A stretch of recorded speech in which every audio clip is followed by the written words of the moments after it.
كتاب بلوغ المرام من أدلة الأحكام للإمام الحافظ أحمد بن علي بن حجر العسقلاني رحمه الله تعالى.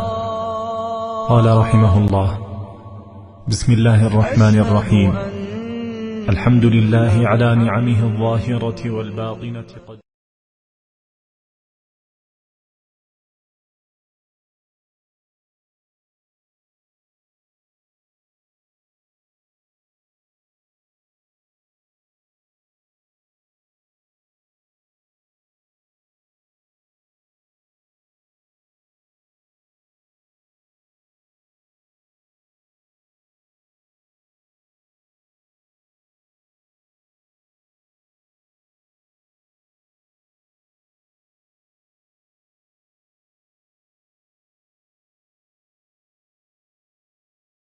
بسم الله الرحمن الرحيم. الحمد لله رب العالمين، والصلاة والسلام على نبينا محمد وعلى آله وصحبه أجمعين.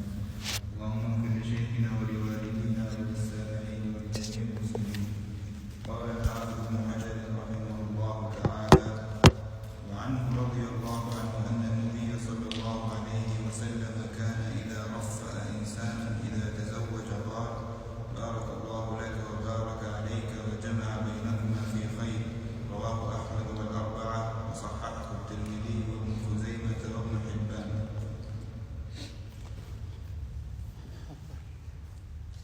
عن عبد الله بن مسعود رضي الله عنه أنه قال: علمنا رسول الله صلى الله عليه وسلم التشهد في الحاجة: إن الحمد لله نحمده ونستعينه ونستغفره ونعوذ بالله من شرور أنفسنا، من يهد الله فلا مضل له ومن يضلل فلا هادي له، وأشهد أن لا إله إلا الله وأشهد أن محمدا عبده ورسوله.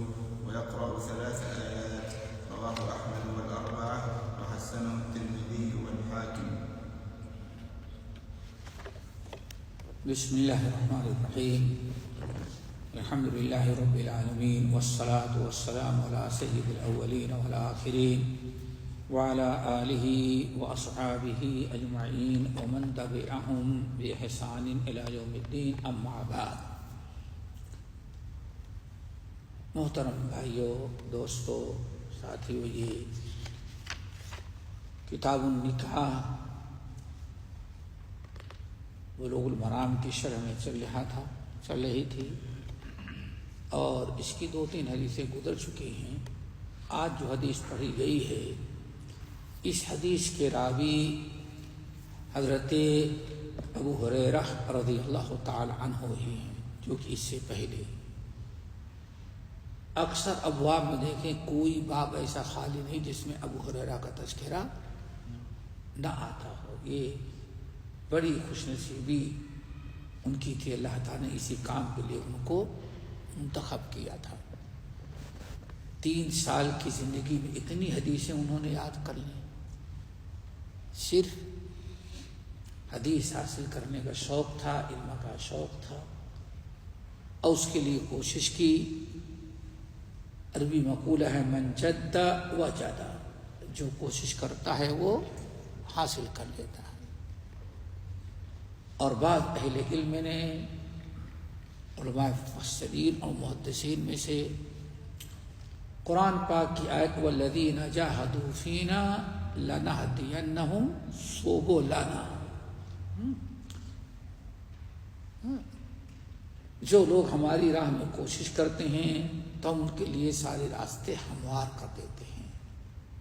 بہت سارے اہل علم نے کہا آیت کا مطلب یہ ہے جو لوگ علم حاصل کرتے ہیں، کوشش کرتے ہیں، علم پر عمل کرتے ہیں، اپنے سیکھنے کی کوشش کی اور سیکھنے کے بعد انہوں نے اپنے علم کے مطابق عمل کیا، تو اللہ فرماتے لنہدینہم سبلنا، تو اب ان کو ہم ایسا علم بھی عطا کر دیں گے جس کے لیے انہوں نے کوشش نہیں کہ اپنے فضل و کرم سے۔ مثال حضرت ابو ہریرہ رضی اللہ تعالیٰ عنہ کی ہے۔ 3 سال کے اندر اتنی حدیثیں انہوں نے یاد کر ڈالی کہ تقریباً پورے صحابہ کرام میں سب سے زیادہ حدیثیں ہو گئی، اس لیے ہر باب میں ان کی حدیث مل جاتی ہے۔ جو حدیث پڑھی گئی وہ یہ ہے شادی کے موقع پر مبارکبادی دینا، تہنیت جس کو عربی زبان میں کہتے ہیں، یعنی مبارکبادی دینا۔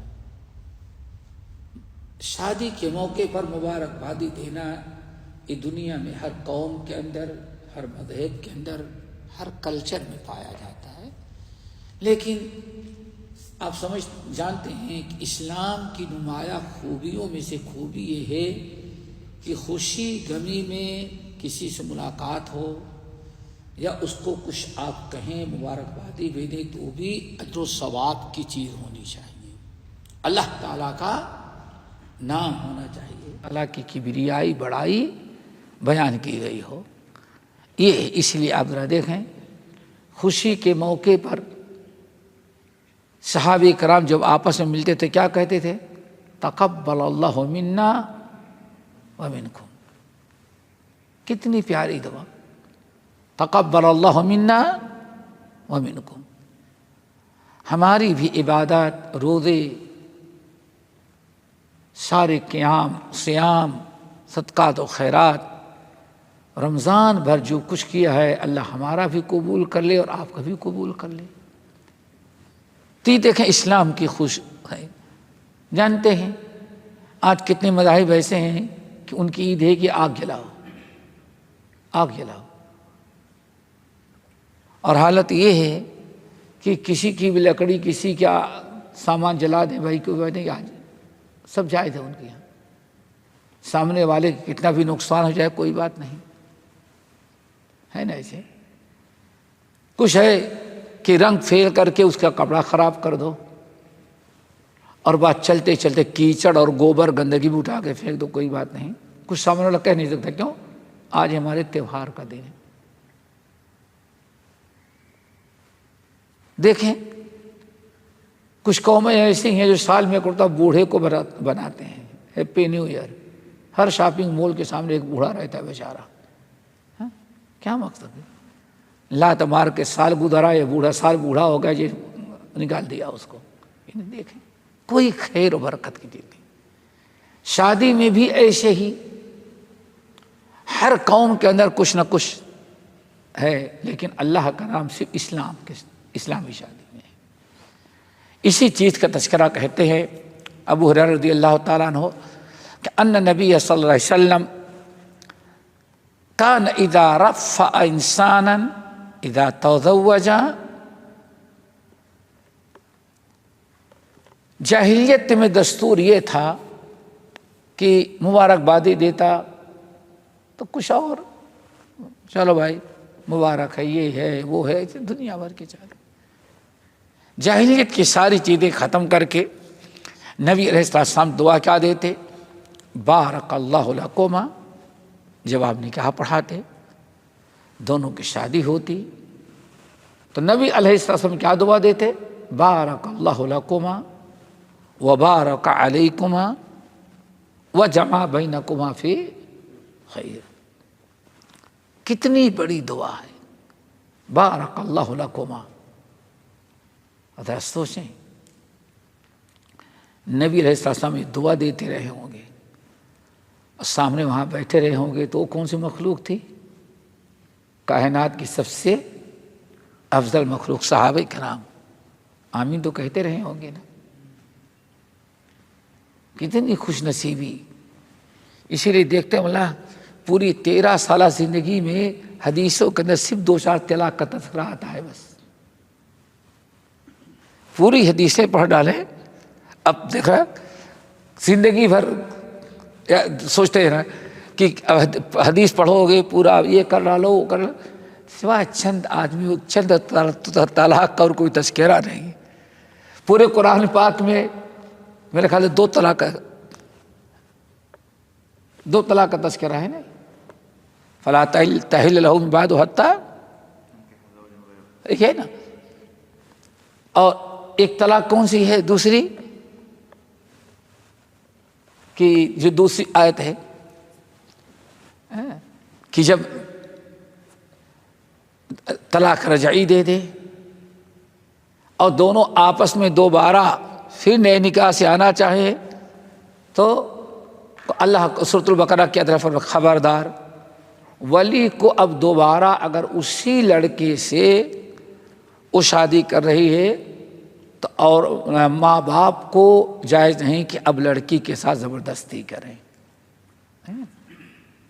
پورے قرآن کے اندر حدیث کے اندر دیکھ ڈالو. لیکن آج اگر دیکھا جائے بعض ممالک اور بعض تو ایسے ہیں بعض قومیں کہ اگر آپ موازنہ کریں تو طلاق کم ہوتی ہے، نکاح باقی کم رہتا ہے. 60 اور 40 کا فیصد چل رہا ہے دنیا کے اندر. 60% طلاق اور 40% نبھا. سوچو ذرا. اور جتنی دعائیں اب دی جاتی اتنا اللہ ساری 23 سال زندگی میں کبھی نہیں دی ہوگی. گلے مل رہے ہیں، دیتے جا رہے ہیں، دیتے جا رہے ہیں، دیتے جا رہے ہیں. کون سی دعا دے رہے ہیں؟ کون سی دعا دے رہے ہیں؟ یہ اللہ رسول ان تمام جاہلیت کی دعاؤں کو ختم کر دیا اور فرمایا قال بارک اللہ لکما، اللہ تعالی تم دونوں کے اندر تم دونوں کے ہر کام میں اللہ تعالیٰ برکت دے. بارک اللہ لکما وبارک علیکما، اور اللہ تعالیٰ تمہارے اوپر اپنی برکتوں اور رحمتوں کا دروازہ کھول دے، کھلا رکھے. ایسا نہیں آپ بے بس آخر تک. تیسرا جملہ وجمع بینکما فی خیر، اور تم دونوں کو ہمیشہ خیر کی باتوں میں متفق رکھے.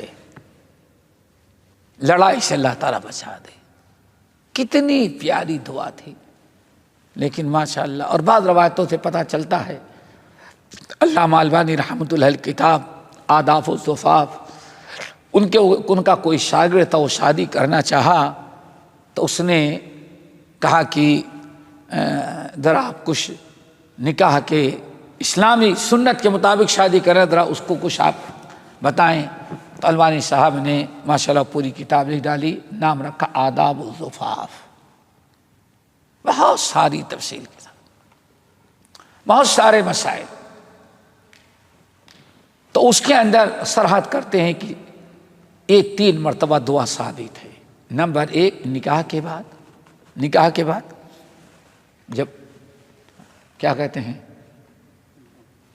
آپ کے ہاں تو لٹایا جاتا ہے نا،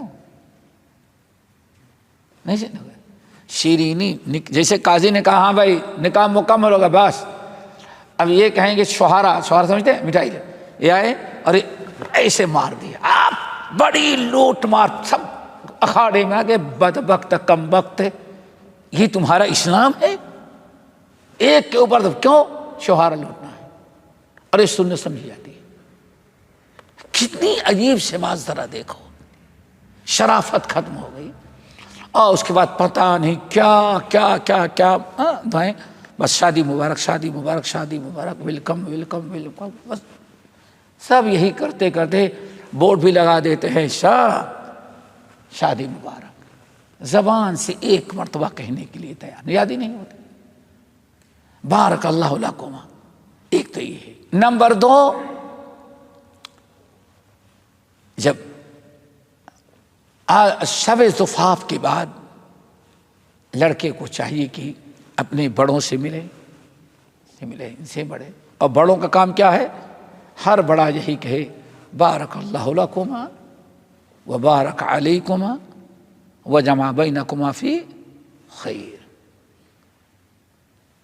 نمبر 3 ولیمے میں جب لوگ آئیں اور ملاقات ہو تو آتے 3 مرتبہ پھر اس کو دعا دی جائے بارک اللہ لکما وبارک علیکما وجمع بینکما فی خیر. اب آپ کہیں چلو اتنا زیادہ ہے لیکن یہاں کا جو کچھ رسم ہے تھا اس کو بھی آگے ایڈ کر دو. تو وہی مسئلہ ہو گیا کہ اب آپ نے خالی سنت نہیں رکھی، اس میں کیا گھسانے کی کوشش کیا ہے؟ بدعت بھی لازمی چیز ہے، چائے بہت اچھی ہے لیکن اس میں 2 چمچہ شکر اور زیادہ کر دیں گے تو کیا کہیں گے؟ نہیں بیکار ہو گئی ہے، دوا بھی بیکار ہی ہو گیا۔ کیوں؟ آپ نے سنت پر اکتفا نہیں کیا۔ تو یہ نبی علیہ السلام کا دستور تھا، وَجَمَعَ بَيْنَكُمَا فِي خَيْرٍ، ہر اچھے مقصد، ہر اچھے کام، ہر اچھے ارادے میں اللہ تعالیٰ تم دونوں کو ہمیشہ متفق رکھے، کبھی اختلاف نہ ہو۔ واقعی اتنی بڑی دعا ہے، آج سارے گھر کا اجاڑ جو ہے دونوں کی ناچاکی، دونوں کی ناچاکی۔ بیوی چاہتی ہے بچے کو ذرا حفظ کرائیں، شوق ہے کیا حفظ کرا کے کیا ملے گا، یعنی اپنی پوزیشن کے خلاف سمجھتا ہے ہمارا بچہ کیا کرے؟ حفظ کرے۔ ماں چاہتی ہے کچھ کبھی ضرورت پہ رکھ کر کے بھی بچے کو نماز کے نہیں نہیں نہیں، اسلام لا اکراہ، اسلام میں کوئی سختی نہیں ہے، بچہ بگڑ یا بس آپ کہیں نہیں پڑھتا، بس اسی میں سارا اختلاف۔ او نعوذ باللہ من ذالک، پتہ نہیں کیسے کیسے اچھے کام میں دونوں کا اتفاق ہوتا ہی نہیں، تو بچے کی نسل خراب ہوتی ہے، تربیت خراب ہوتی ہے، اور گھر اجڑتا ہے، اور ایک دوسرے کی الفت محبت میں شوہر کے دل بات آ گیا، میں جو بھی کہتا ہوں یہ الٹا ہی کرتی ہے، میں جو کہتا ہوں میری بات نہیں مانتی، یا وہ کہے گی، خیر میں اتفاق نہیں ہو رہا ہے۔ اور اس کی بہت بڑی وجہ دونوں میں سے کو خیر کا پتہ ہی نہیں، خیر ہے کیا چیز؟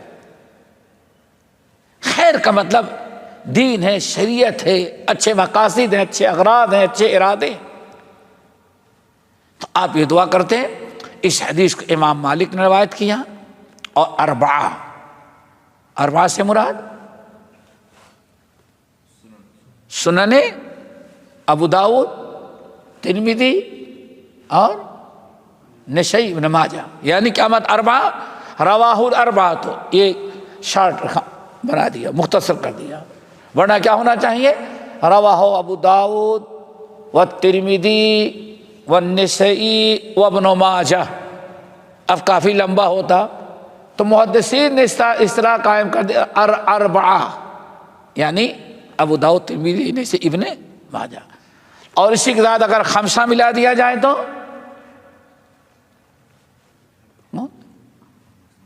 مسند احمد، رواہ الخمسۃ، یعنی اس حدیث کو امام ابو داؤد، امام ترمذی، امام نسائی، ابن ماجہ اور امام احمد بن حنبل اپنی مسند میں، سمجھ گئے نا؟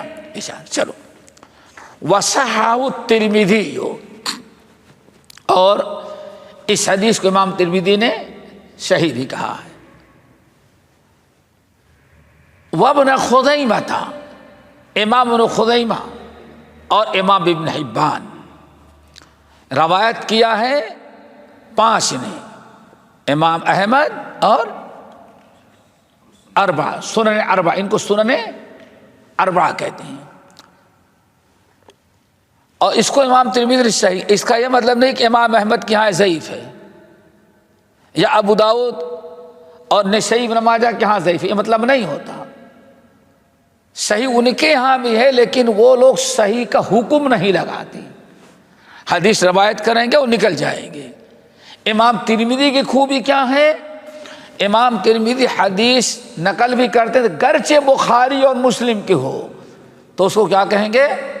حدیث صحیح۔ امام ترمذی کی ایک اصطلاح خاص ہے، صحیح، یا اس سے کم درجے کے ہوگی تو کہیں گے حسن، یعنی کیا ہے؟ حسن ہے، اور ضعیف کہیں گے ضعیف، اور کبھی ایک حدیث ایک ہی راوی سے مروی ہے گرچہ صحیح ہو، اس کو کہیں غریب، کیا ہے؟ غریب، اور کبھی ضعیف بھی ہوگی، تو یہ ہے مطلب۔ اور تو اس طرح سے امام احمد بن حنبل کے ہاں بھی صحیح ہے یہ حدیث، امام ترمذی کے نزدیک بھی، اور امام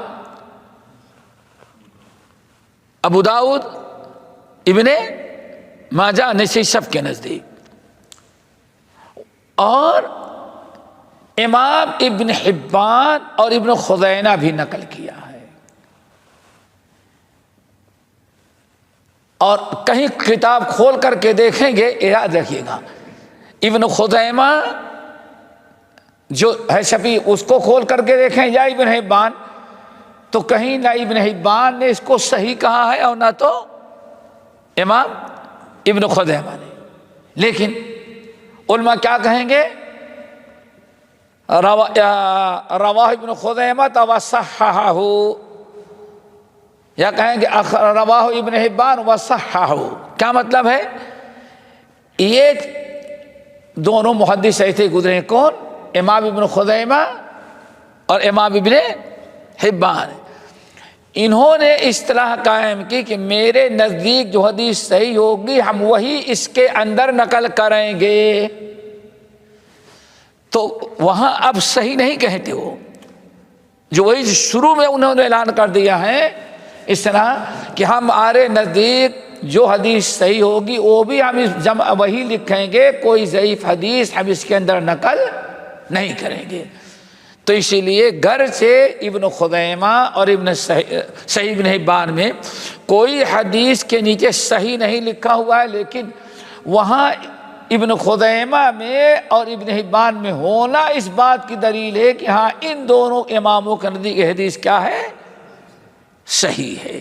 ہو سکتا ہے کہ وہ ضعیف محدثین کے نزدیک، لیکن ان کے نزدیک کیا ہے؟ یہ صحیح ہے۔ تو یہ ان دونوں کی خاص اصطلاح ہے محدثین میں، کن کی؟ ابن خزیمہ اور ابن حبان۔ چلو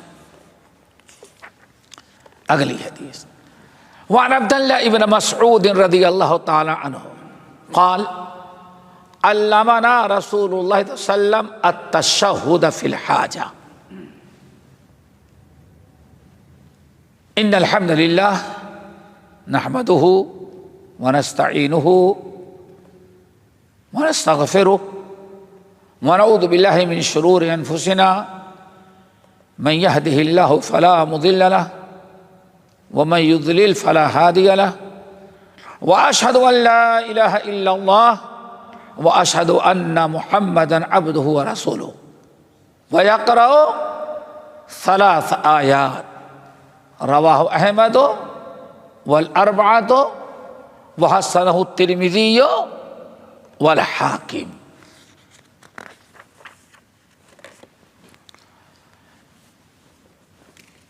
اس حدیث کے راوی عبداللہ ابن مسعود رضی اللہ تعالی عنہ ہیں۔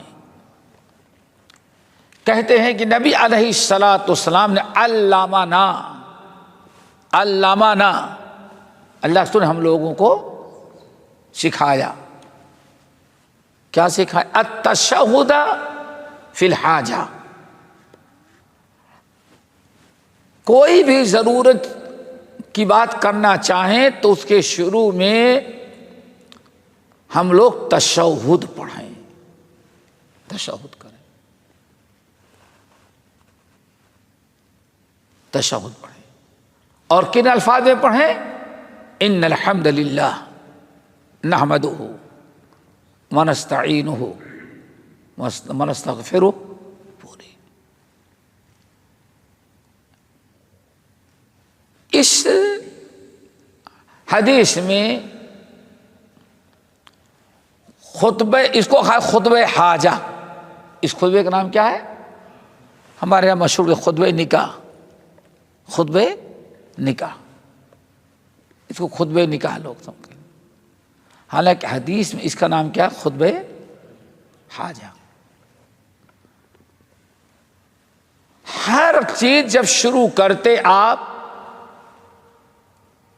تو اللہ رسول اس خطبے سے شروع کرتے تھے، درس ہو، بعد نصیحت ہو، خطبہ نکاح ہو، خطبہ جمعہ ہو، عام طور پر۔ بس بعض اہل علم کہتے ہیں خطبہ جمعہ میں بالکل استمرار نہ ہو، کبھی اس کو چھوڑ دیا جائے، لیکن عام خطابات کے اندر اس کا اہتمام سنت ہے۔ یہ پڑھا جائے۔ علامہ البانی رحمۃ اللہ علیہ نے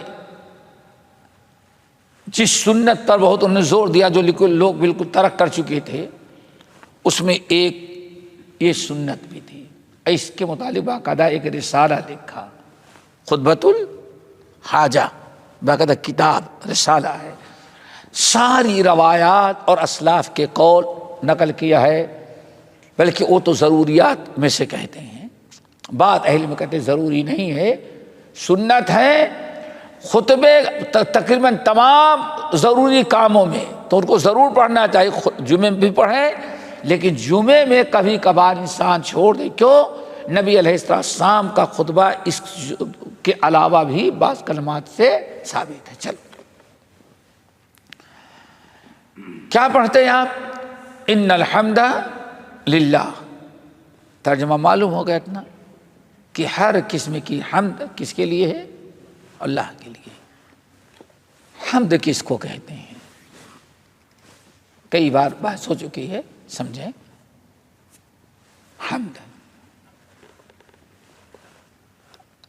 حمد کہتے کس کو ہے؟ دو چیزیں، ایک حمد ہے، ایک مدح ہے۔ عربی زبان میں حمد کہتے ہیں آپ کسی ذات کی یا کسی بھی چیز کی اس کی خوبیوں کے بنا پر تعریف کریں، بشرطے کہ جس خوبی کے بنا پر اس کی آپ تعریف کریں وہ خوبی اس کی اپنی ذاتی ہو۔ ادھر فرق محسوس کرنا۔ کیوں؟ ہم لوگ پڑھتے الحمدللہ رب العالمین، حمد ہے نا، ساری تعریفیں صرف کس کے لیے ہیں؟ اللہ کی۔ جو تعریف ان کی بھی کرتے ہیں، ان کی بھی کرتے ہیں، ان کی بھی کرتے ہیں۔ الحمد، ساری تعریفیں اللہ کے لیے ہیں، اللہ کے علاوہ کوئی حمد کے لائق ہے ہی نہیں کائنات میں۔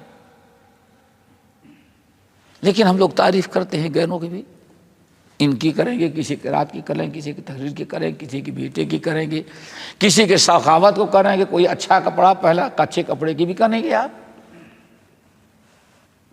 ہے کیا چیز؟ ایسا کیوں ہوتا ہے؟ اصل میں علم نہ ہونے کی بنا پر۔ تو پہلے آپ سمجھیں، حمد کہتے ہیں، حمد کہتے ہیں جس ذات کی یا جس چیز کی آپ تعریف کریں کہ اس کے اندر کوئی نہ کوئی خوبی ہوگی، تو حمد اس وقت ہو سکتا ہے، حمد کہتے ہیں جس کی آپ تعریف کر رہے ہیں جس خوبی کے بنا پر اس کی خوبی اپنی ذاتی ہو، کسی کی دی ہوئی نہ ہو۔ اور ایسی صرف ایک ہی ذات ہے، کون؟ اللہ وحدہ لا شریک۔ اللہم لک الحمد کلہ وإلیک یرجع الامر کلہ۔ صحابی نماز پڑھ رہے تھے،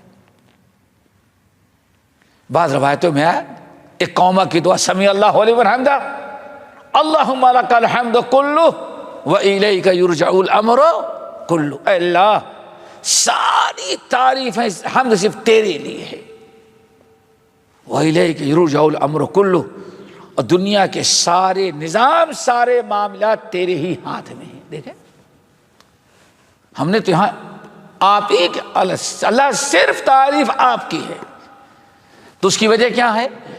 اللہ ہی کی ایک ذات ایسی ہے جس نے جو بھی خوبیاں ہیں اللہ کی صرف اپنی ذاتی ہیں، کسی کی دی ہوئی نہیں ہے، کہ اللہ کا بھی کچھ دیا ہوا ہے، کیسے نہیں؟ أأنتم تخلقونه أم نحن الخالقون۔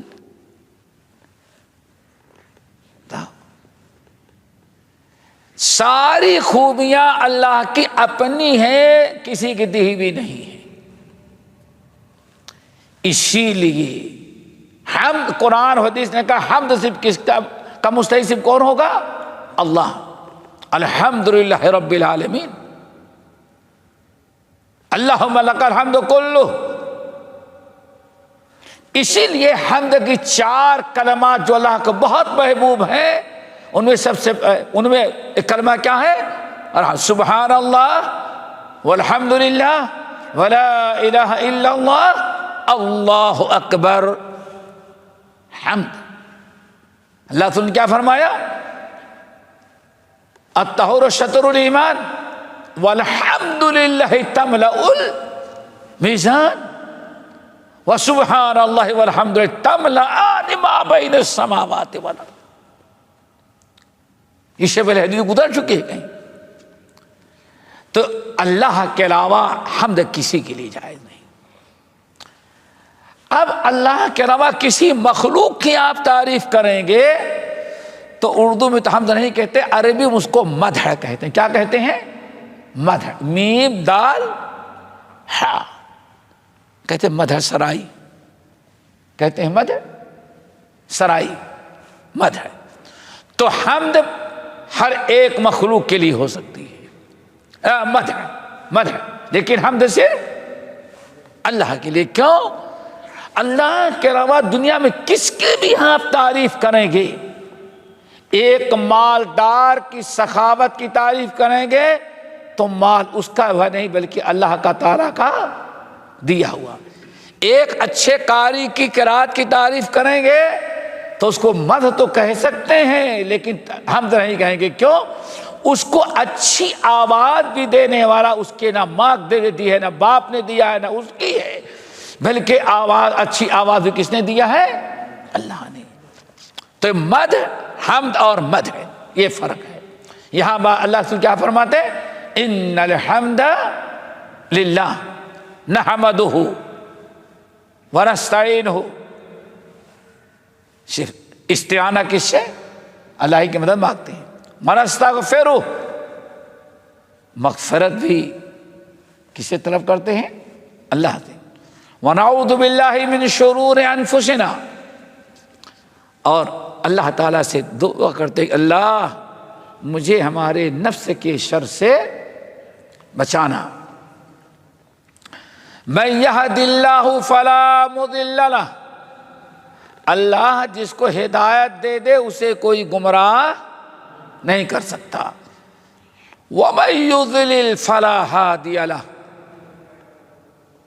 اور اللہ جسے ہدایت دے دے کوئی گمراہ نہیں کر سکتا، اور جسے گمراہ کر دے کوئی ہدایت نہیں دے سکتا. یہاں ہدایت کے 2 معنی آتے، ان کو سمجھیں. 2 معنی. ہدایت کے 2 معنی آتے ہیں. ایک ہے ہدایت کی راہ بتانا،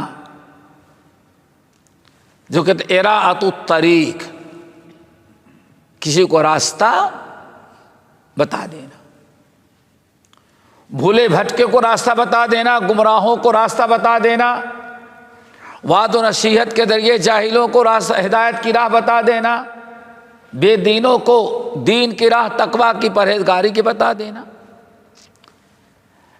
ہدایت بتا دینا، ہدایت سکھا دینا، راستہ بتا دینا، یہ ہدایت کی پہلی قسم ہے. اور یہ ہدایت عام ہے مخلوق کی. انبیاء بھی، علماء بھی، فقہا بھی یہ ہدایت کی راہ تو بتا دیتے ہیں. یہی ہے نا، انک لا تہدی من احببت، اے نبی آپ جس کو چاہیں ہدایت نہیں بھیجو. انک لا تہدی الی صراط مستقیم. بس آپ کا اتنا ہی کام ہے، اتنی ہی آپ کے اتنا ہی آپ کر سکتے ہیں، لوگوں کو ہدایت کی راہ بتا سکتے ہیں. ٹھیک ہے نا؟ یہ انبیاء کا کام یہی اتنا ہی ہوتا ہے. علماء کا یہی کام ہے کہ ہدایت کی راہ بتا دینا. اور ایک ہے ہدایت پر لگا دینا، ہدایت پر لگا دینا، چلانا. ہدایت قبول کرنا یہ صرف کس کے ہاتھ میں ہے؟ اللہ کے۔ فرق محسوس ہوا؟ ایک ہے ہدایت دینا اور ایک ہے ہدایت کی راہ بتانا۔ ہدایت کی راہ تو مخلوق، عالم، فاضل، نبی، پیغمبر سب بتا سکتے ہیں، لیکن ہدایت پر لگانا صرف اس کا کام ہے اللہ کا۔ اللہ کے علاوہ کوئی ہدایت پر لگانے، توفیق جو کہتے توفیق، ہدایت کی توفیق دینا، ہدایت پر چلانا، ہدایت پر قائم رکھنا اور ہدایت پر لگا دینا، یہ صرف اللہ کا کام ہے۔ اسی لیے انبیاء بھی ہمیشہ کس سے؟ اللہ تعالیٰ سے ہدایت مانگتے تھے، اللہ تعالیٰ سے ہدایت مانگتے تھے۔ اللہم اہدنی، اللہ سے دعا مانگتے تھے نا، دعائے قنوت، اللہم اہدنی فیمن، اللہ تعالیٰ ہدایت دے دے۔ ساری زندگی نبی علیہ السلام کی گزر گئی، اہدنا الصراط المستقیم، اور یہی نبی جب اپنے چچا کو دعوت دینے لگے، ابو طالب کو موت کے وقت، کیوں؟ سب سے زیادہ احسان آپ کے ساتھ کس نے کیا تھا؟ ابو طالب۔ موت کے وقت اللہ سے بہت کوشش کی، یا عمي قل لا الہ الا اللہ، چچا لا الہ الا اللہ پڑھ لیں تاکہ ہم اللہ تعالیٰ کے ہاں شفاعت کر سکیں۔ اللہ اکبر، ایسے کھول کر کے آنکھ دیکھتے، پھر اللہ سے بتاتے۔ ادھر ابو جہل کھڑا تھا، ابو لہب کم وقت کھڑا تھا، ادھر یہ سب سردار کھڑے تھے، خاندان کے لوگ، اللہ کے رسول پر ہاتھ بتاتے تو ابو طالب بہت غور سے سنتے، لیکن جب ان کا چہرہ دیکھتے تو خاموش ہو جاتے۔ یا عم قل لا الہ الا اللہ، کلمہ پڑھ لیں۔ آخر میں کیا کہا؟ اللہ محمد بیٹے سن لو، لقد عرفت ان دین محمد لقد عرفت ان دین محمد من خیر ادیان البریۃ دینا۔ بیٹے محمد سن لو، لقد عرفت بان دین محمد من خیر ادیان البریۃ دینا۔ کائنات میں اس وقت محمد صلی اللہ علیہ وسلم سے زیادہ سچا اور ہدایت والا دین کائنات میں کسی کے پاس ہے ہی نہیں۔ کون پڑھ رہا ہے؟ اعلان کر رہے ہیں، لولا مصبت قوم، اگر ان کمبختوں کے برا بھلا گالی دینے کا ڈر نہ ہوتا تو لوجدتنی بذاک سمحا مبینا، محمد صلی اللہ علیہ وسلم کھلے طور پر میں کلمہ پڑھ کر کے اعلان کر دیتا، لیکن یہ کمبخت سب کھڑے ہیں دیکھتے ہوئے، میں نے زبان سے کلمہ پڑھ لیا تو یہ کہیں کہ دیکھو کتنا بدبخت تھا، سارا زندگی باپ دادا کے دین پر تھا، تو اس کہ مرنے لگا تو نئے دین بھتیجے محمد کا دین قبول کر کے مرا۔ بیٹے تمہیں صبر کر لو، میں نہیں چاہتا کہ میری قوم کے وہ گالی دیں، بس ہاں انا اموت ولا دین امی، بس یہی ہوا، بس کفر میں مر گئے۔ نبی علیہ السلام کس قدر پریشان ہوئے، کتنا دکھ ہوا۔ دیکھیں جان تو ہے، سمجھ بھی لیا، اعلان بھی کر رہا ہے زبان سے کہ بھائی یہاں اس سے سچا دین ہمیں معلوم ہوگا، سب سے سچا دین یہی ہے، لیکن دل سے قبول کرنے کی توفیق نہیں مل رہی۔ یہی ہوا نا؟ صحیح مسلم کتاب الایمان اٹھا کر کے دیکھو، ابراہیم علیہ السلام آخر تک باپ یا ابت لم تعبد ما لا يسمع ولا يبصر ولا يغني عنك شيئا، والد صاحب آپ ان کی عبادت کیوں کرتے ہیں؟ جو نہ مورتیاں سنتی ہیں نہ دیکھتے ہیں، ولا یغنی عنک شیئا، اور دنیا میں آپ کو ذرا برابر فائدہ بھی نہیں پہنچا سکتے۔ ابراہیم علیہ السلام، یا ابت انی قد جاءنی من العلم ما لم یأتک فاتبعنی اہدک صراطا سویا۔ والد صاحب، مجھے اللہ نے علم دیا ہے، آپ کے پاس علم نہیں ہے، اللہ نے مجھے رسول و پیغمبر بنایا، جو میں جانتا ہوں آپ نہیں جانتے۔ فاتبعنی، میری بات سن لیں، اہدک صراطا سویا، ہم تمہیں بالکل صراط مستقیم دکھلا رہے ہیں۔ یا ابت لا تعبد الشیطان ان الشیطان کان للرحمن عصیا۔ سب کر رہے ہیں، لیکن آخر میں باپ نے لئن لم تنتہ یا ابراہیم لارجمنک وہجرنی ملیا۔ ابراہیم اپنی بکواس بند کر لے ورنہ سنسار کر دے، پتھر سے مار۔ اللہ اکبر، وہجرنی ملیا، نکل جا کر۔ میرے بھائی ذرا بتاؤ، آخرکار کیا کہتے ہیں؟ بے چین، بے قراری، ہر اعتبار سے کاش باپ نہیں سمجھ رہا، نہیں کیا۔ نبی دعوت دے رہے ہیں، لیکن باپ کو، نبی کو اپنے باپ کو ہدایت دینے کی طاقت نہیں ہے۔ ہدایت تو بتا سکتا ہے لیکن ہدایت دے نہیں سکتا۔ ہمارے ہاں کیا ہے، ماشاء اللہ، پیران بھی نہیں گیا، اجمیر والے خواجہ السلام علیکم، سلام پھیرا، آدھے ہندوستان مسلمان ہو گئے صرف سلام۔ ارے بدبختو، جھوٹو، صرف ایک پھونک نے ان کو کہ بدل دی۔ انبیاء تو سر پر موجود نہیں، پتہ نہیں جھوٹی کرامتوں سے کب تک امت بھی اسلام کو برباد کرتی رہے گی۔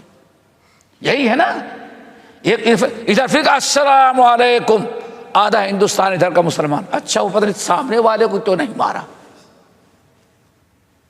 سامنے بھی مارے ہوتے نا، پیچھے بھی مارتے، تاکہ چاروں طرف مسلمان ہو جاتے۔ اور سب مسلمان ہو گئے تو ہندو کہاں سے آگے، کافر کہاں سے آ گئی ہے؟ یہ سب جھوٹے نمبری، شاید جتنے جھوٹے سب ہمارے یہاں پیدا ہوئے ہیں، سمجھئے نا، جھوٹی کہانیاں گڑھنے والے، رام کہانی بنانے والے۔ ذرا سوچو، انک لا تہدی من احببت، آپ جس کو چاہیں اس کو ہدایت دیں، میں جسے چاہوں گا ہدایت دوں گا۔ انما انت منذر، بس آپ کو ہم نے پیغام پہنچانے کی ذمہ داری۔ دوستو، نبی علیہ السلام کیا پڑھتے ہیں؟ من یہد اللہ فلا مضل لہ۔ ہدایت کی دونوں قسمیں سمجھ میں آ گئی۔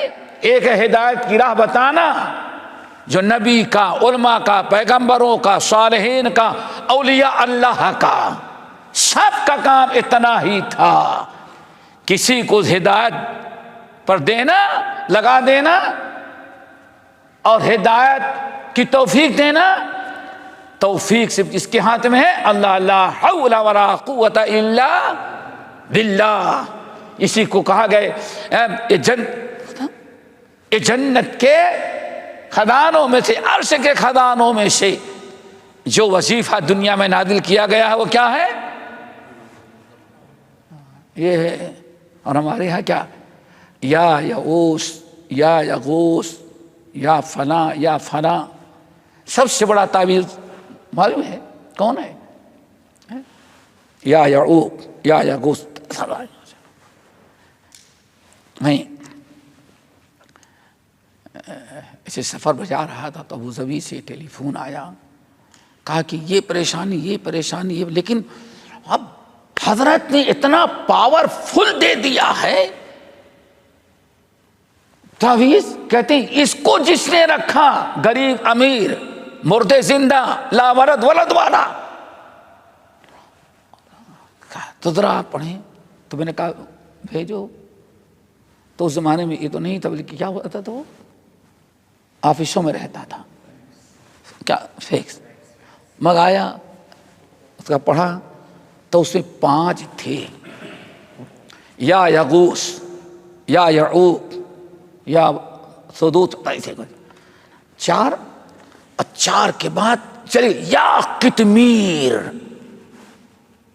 یعنی سب سے بڑا ہے. کیا معلوم ہے؟ اور بھی بابا ہے دینے والا.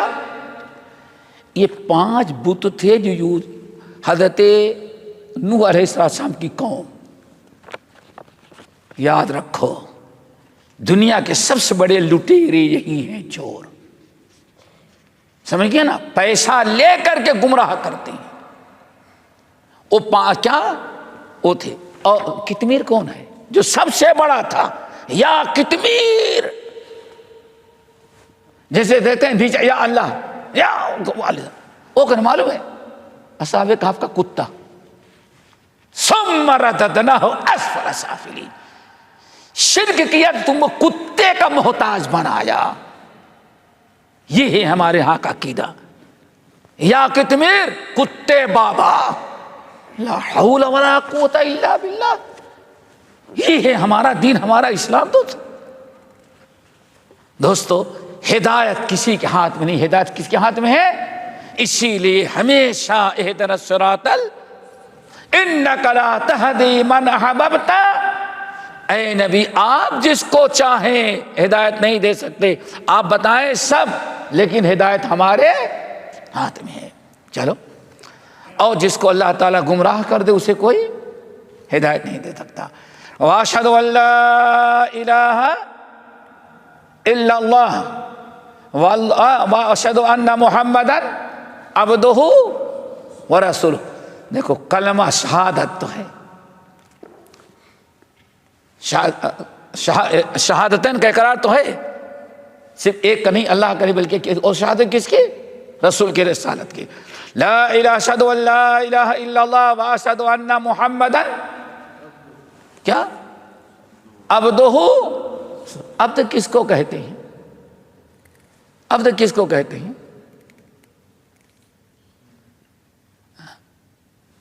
گوشت اور پوشت. آپ کے اندر جان ہو اور آپ کا جسم ہو تو کیا کہتے ہیں اس کو؟ بندہ بولتے ہیں. اس لیے بہت سارے علاقوں میں، خاص طور سے پنجاب کو جو علاقہ ہے وہاں بندے یعنی وہ کیا؟ آدمی. قرآن مجید میں مختلف جگہوں پر اور شہادتین میں عبد کا لفظ آیا. عبد ہے جو روح اور جسم دونوں کا ایک ساتھ ہو. یہ پتہ چل گیا جو گوشت روح اور گوشت اور پوست سے مرکب ہوتا ہے وہ نور نہیں ہوتا. وہ کیا ہوتا ہے؟ وہ بشر ہوتا ہے. وہ کیا ہوتا ہے؟ بشر. اس لیے قرآن مجید میں جگہ جگہ قل انما انا بشر مثلکم یوحی الی. نور نہیں بلکہ کیا ہے؟ وہ بشر ہیں. اور پھر اس کے بعد نبی علیہ السلام 3 آیات تلاوت کیا کرتے تھے. پہلی آیت یا ایھا الذین آمنوا اتقوا اللہ حق تقاتہ ولا تموتن الا وانتم مسلمون. سورۃ آل عمران.